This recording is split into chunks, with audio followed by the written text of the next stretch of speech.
Nigeria's unity negotiable, needs renegotiation, Obiozor says. The President General of Ohanaeze Worldwide, Professor George Obiozor, has said that the popular claim that Nigeria's unity is non-negotiable is simply a historical fallacy.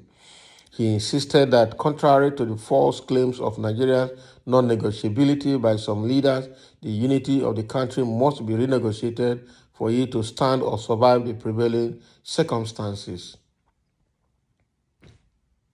He stated this earlier today at a public lecture titled Nationalism and Nation Building in Nigeria History, held at the Nigerian Institute of International Affairs, Victoria Island, Lagos, which he also hosted.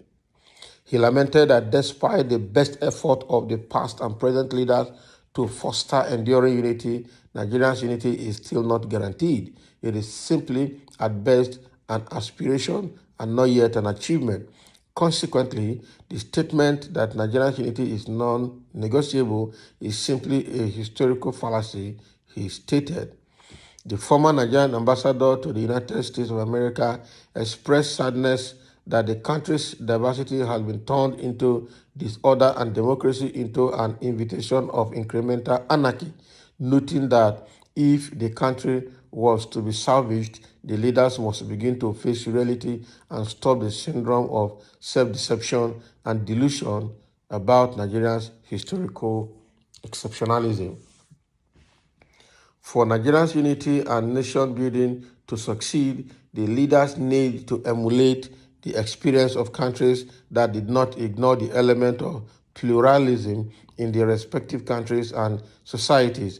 Nationalism, including ethnic nationalism, is not about to disappear in the world generally, and certainly not in Nigeria. No matter how much we want to wish it away, it is still a potent force, and all its advocates feel they have a strong case and that history is on their side, he said. So what Obiozor is saying here is that Nigeria is negotiable. There's nothing we have to say. That idea that Nigeria is not negotiable is a historical fallacy. All right, that means it's a fallacy that has existed from history to history. So what he's saying is that for Nigeria to salvage the prevailing circumstances right now, because Nigeria has been so polarized, has been so divided, there's so much hatred. The Igbos don't want to see the Yoruba don't want to see the Igbos, the Hausa don't want to see the Igbos, all right? And other minority groups like people in the South are just nowhere. In fact, they are voiceless at all levels. So you now see that Nigeria is so bad. Then currently, with what is happening under this Fularization agenda of Buhari's government, you also see that Nigeria has been so divided more than ever before. Now that we have started this another race for 2023 general election, you also see some statements coming from some political leaders. You know that Nigeria is not one. We are just pretending. We are just saying Nigeria is united for the purpose of getting the vote to get into power.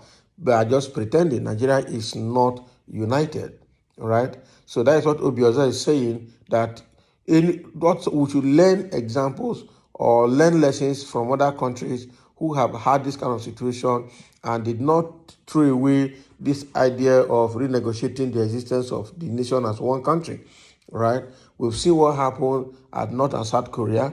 We've seen what happened when Soviet Union was one country before it got divided into several pieces. Now, but the heaviest now being the Russia. All right. So we also see what has happened between North and South Germany. We have also seen what has happened between North and South Sudan. All right. So Sudan was even pathetic because there was heavy war up till the time it happened. So countries that neglected this division had it hot until they divided properly and everybody went his own way. All right. We also see what is happening now in Northern Ireland and the Republic of Ireland. Those people are advanced, so they're not fighting, but they still don't like themselves. They still feel that both North and South Ireland is one island as a country, because when they divided the country, just like East and West Germany, we also saw how people, are crossing. Even North and South Korea, that's intermarrying. Some family members are in South Korea, some family members are in North Korea. All right. But the thing is that it's been divided and there has been peace since that time among themselves. All right. A relative peace anyway. So Nigeria is not exceptional. Nigeria should not be an exception. It is obvious that existing together, our differences, our ethnic differences, which should have been our strength, has been turned to weakness and now turned to tool for violence. So it means that we cannot stay together. Our ethnic differences is not soluble.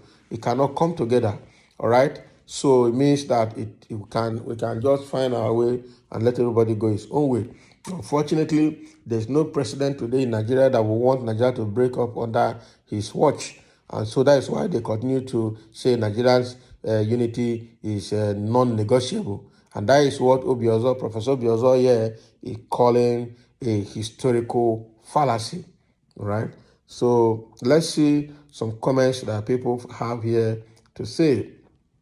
People have some comments. Somebody is saying, what makes one an elder is not reading ABCD, which children has graduated from over the years. Imagine now that people are talking of how to conduct a referendum. Our own elder is talking about renegotiation. Sir, with who? With Chad or with Niger or Mali? Is it now that invaders from different locations of Africa are terrorizing our towns and communities without control that you want to renegotiate with who? So somebody is telling Obiozo to negotiate with who now? We're talking about conducting a referendum. We're talking about renegotiation.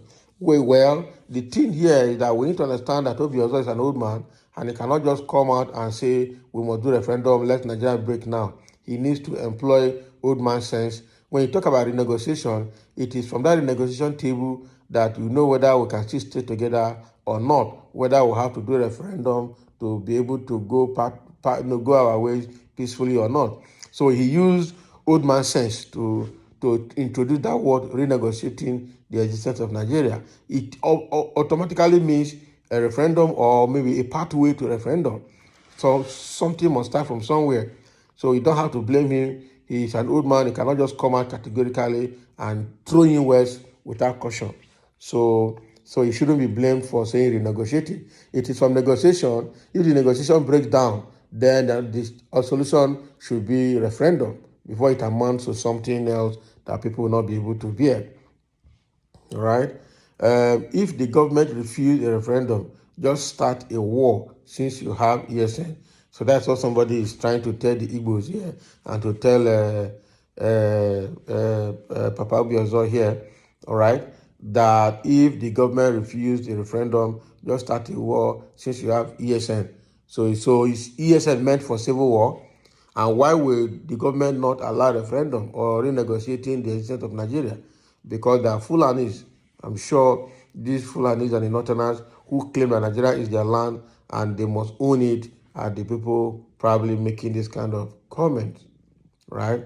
Nigeria cannot be one and can never be one again. The political group should stop deceiving themselves that Nigeria will unite again. The only best option is to conduct a referendum and let every section of the country choose where to belong. Unity is not by force.